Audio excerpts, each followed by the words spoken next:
The Custom of the Country by Edith Wharton.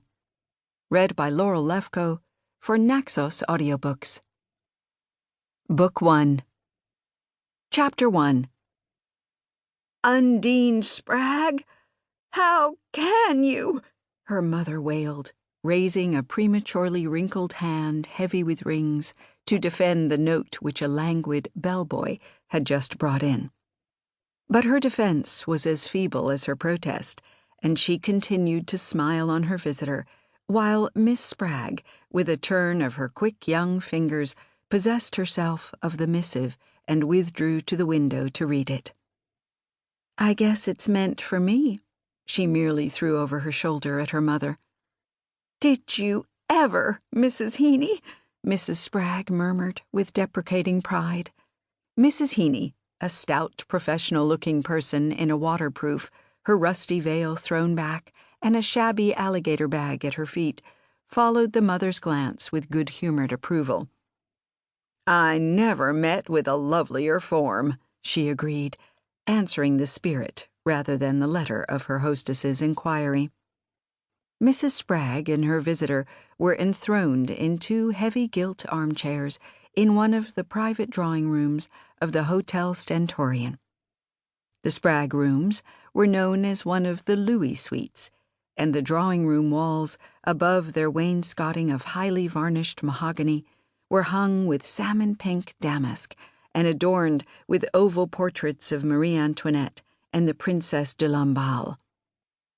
In the center of the florid carpet, a gilt table with a top of Mexican onyx sustained a palm in a gilt basket tied with a pink bow. But for this ornament, and a copy of The Hound of the Baskervilles, which lay beside it, the room showed no traces of human use, and Mrs. Spragg herself wore as complete an air of detachment as if she had been a wax figure in a show window. Her attire was fashionable enough to justify such a post, and her pale, soft-cheeked face, with puffy eyelids and drooping mouth, suggested a partially melted wax figure which had run to double chin. Mrs. Heeny, in comparison, had a reassuring look of solidity and reality.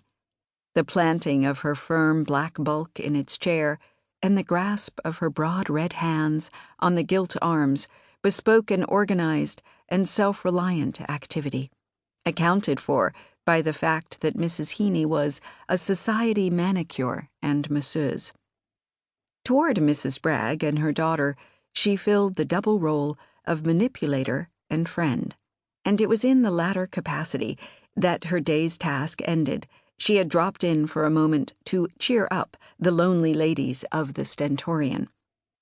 The young girl, whose form had won Mrs. Heeny's professional commendation, suddenly shifted its lovely lines as she turned back from the window.